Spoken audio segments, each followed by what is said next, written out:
Hello అండి అందరికీ. Wife of Surya part 138. చందుకు పుట్టిన ఇద్దరు పిల్లలను సూర్య సొంత బిడ్డలుగా ఎలా చూసుకుంటున్నాడో గుర్తు చేసుకుంటుంది మాధవి. సూర్యకి ఆ పిల్లలు రక్తం పంచుకోకపోయినా సూర్య పంచే ప్రేమలో ఏ రోజు తేడా లేదు. రక్తం కంటే పెంచిన గొప్పతనం సూర్య నిరూపిస్తున్నాడు. మరి నేనెందుకు భయపడుతున్నాను అని తన మనసును ప్రశ్నించుకుంటుంది. అందరూ మౌనంగా చూస్తూ ఉండగా మాధవి మెల్లగా తన కళ్ళు తెరుచుకుని నిటారుగా కూర్చుంటుంది. ఆమె ముఖంలో ఒక అపురూపమైన ప్రశాంతత, కళ్ళల్లో ఒక దృఢమైన నిశ్చయం కనిపిస్తాయి. మధు గద్గద స్వరంతో, ఎంతసేపు నాలో నేను యుద్ధం చేసుకున్నాను. నా కడుపును పుడితేనే నా బిడ్డ అనుకోవటం నా స్వార్థమని తెలుసుకున్నాను. రక్తం పంచుకుంటేనే బంధం ఏర్పడదు, ప్రాణం పంచుకుంటే ఏర్పడుతుంది అని చందుని సూర్యాని చూశాక నాకు అర్థమయ్యింది అంటున్న మధు మాటలను అందరూ ఆసక్తిగా వింటూ ఉంటారు. మధు తన మామయ్య చేతిని గట్టిగా పట్టుకుంటుంది. మావయ్య, నీ కళ్ళల్లో నాన్న కావాలనే కోరికను నేను బలి చెయ్యలేను. ఒక అమ్మ లేని బిడ్డకు అమ్మ దొరికితే ఆ బిడ్డ కంటే నాకే ఎక్కువ సంతోషం కలుగుతుంది. అవును, మనం ఒక బిడ్డను పెంచుకుందాం. ఆ బిడ్డను చూస్తూ మన బాధను మర్చిపోదాం. నా కోసం ఎదురు చూస్తున్న ఆ బిడ్డను ఇప్పుడే కలుసుకోవాలని ఉంది అంటుంది మధు. ఆ మాట వినగానే రఘు కళ్ళల్లో ఆనంద బాష్పాలు రాలుతాయి. సూర్య, చందు, గాయత్రి, నవీన్లు ఒకరినొకరు చూసుకుని సంతృప్తిగా నవ్వుతారు. అయితే ఆలస్యం ఎందుకు, ఇప్పుడే బయలుదేరదాం అని నవీన్ అనగానే అందరూ కలిసి ఆశ్రమానికి బయలుదేరుతారు.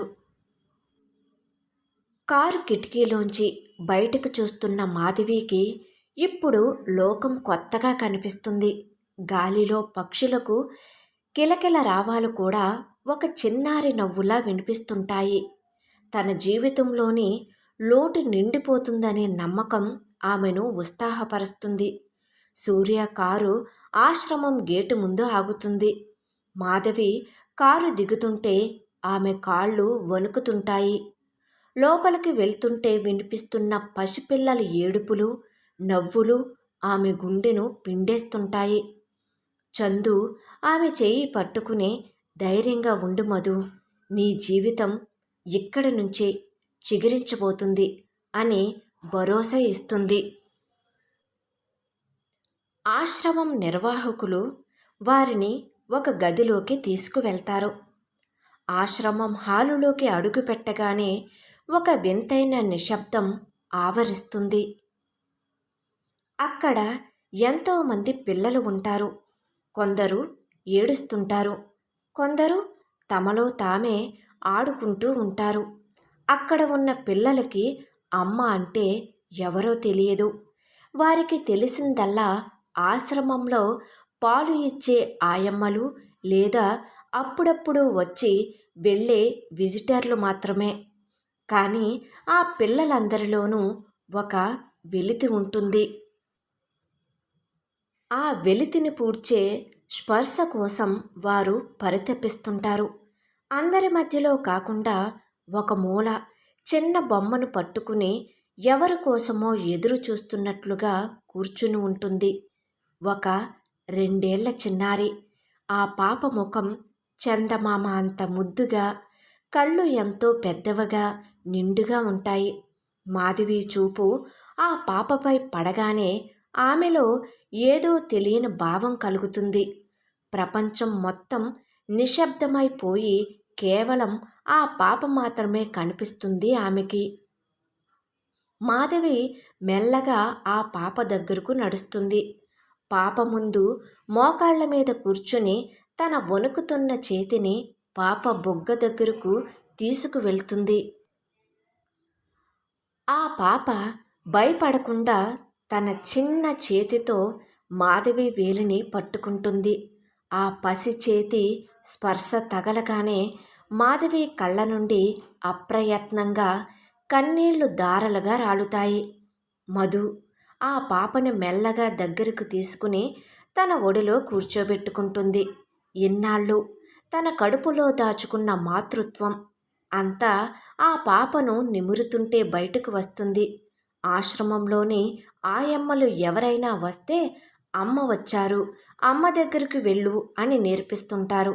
అలా ఆ పాప నోటు నుండి అస్పష్టంగా తడబడుతూ ఆ అమ్మా అనే మాట వస్తుంది. అది స్పష్టమైన పిలుపు కాదు, ఒక ప్రశ్న. నువ్వేనా నా అమ్మవే అని అడుగుతున్నట్లుగా ఉంటుంది. ఆ అస్పష్టమైన పిలుపు వినగానే మాధవి గుండె చెరువు అవుతుంది. నేనే నీకు తల్లిని అంటూ ఆ పాపను గట్టిగా హత్తుకుంటుంది.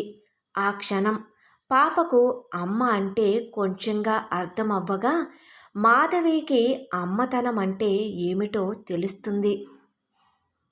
ఆ పాపను చూసిన తరువాత రఘు, మాధవీల మనసు ఆ పాప దగ్గరే ఆగిపోతుంది. కానీ దత్తత ప్రక్రియ అంత సులభం కాదు. సూర్య, నవీన్లు తమ పలుకుబడిని ఉపయోగించి సెంట్రల్ అడాప్షన్ రీసోర్స్ అథారిటీ ద్వారా పనులను వేగవంతం చేస్తారు. ఆశ్రమం నిర్వాహకులు రఘు, మాధవీల నేపథ్యాన్ని, వారు ఆర్థిక స్థితిని, ముఖ్యంగా వారి మధ్య ఉన్న అన్యోన్యతను పరిశీలిస్తారు. సూర్య మరియు నవీన్లు మధు, రఘులను వీరు మా స్నేహితులు మాత్రమే కాదు, సమాజంలో ఎంతో గౌరవం ఉన్న వ్యక్తులు. ఆ పాప భవిష్యత్తుకు వీరు ఇచ్చే భరోసా మరెవరూ ఇవ్వలేరు అని పూచీకత్తు ఇస్తారు. సుమారు కొన్ని గంటల పాటు సాగిన పేపర్ వర్క్ తర్వాత మెజిస్ట్రేట్ ముందు హాజరై మేము ఈ పాపను మా సొంత బిడ్డలా చూసుకుంటామని రఘు, మాధవి సంతకాలు చేస్తారు. వైఫ్ ఆఫ్ సూర్య కథ కొనసాగుతుంది. కథ నచ్చినట్లయితే ప్లీజ్ దయచేసి సబ్స్క్రైబ్ చేసుకుని ఎంకరేజ్ చేయగలరండి. అదేవిధంగా కథ ఎలా ఉంది అనేది కామెంట్ సెక్షన్లో తెలియచేయడం మాత్రం మర్చిపోవద్దండి. ఈ కథకు సంబంధించిన అన్ని పార్ట్స్ కూడా మన ఛానల్లో ప్లేలిస్ట్లో సేవ్ చేయబడి ఉందండి.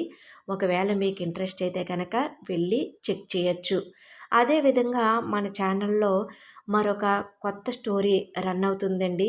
ఎంఆర్ఓ ఇందుమతి అనే కథ. తన తండ్రి చదువుకి అడ్డు చెప్పి పెళ్లి చేసేస్తాను అనే తన తండ్రి నిర్ణయానికి తల వంచుకుని ఆమె పెళ్లికి సిద్ధపడుతుంది. కానీ ఆమె చదువుకోవాలనే కలను మాత్రం విడిచిపెట్టదు. తన అనుకున్నది ఏ విధంగా సాధించింది, తన తండ్రి మనసును కూడా ఏ విధంగా గెలిచింది అనేది ఈ కథలో ఉంటుందండి. ఈ కథ చాలా అంటే చాలా నచ్చుతుంది మీ అందరికీ. కాబట్టి మీకు వీలైతే గనక ఒకసారి వెళ్ళి చెక్ చేయగలరు. Thank you.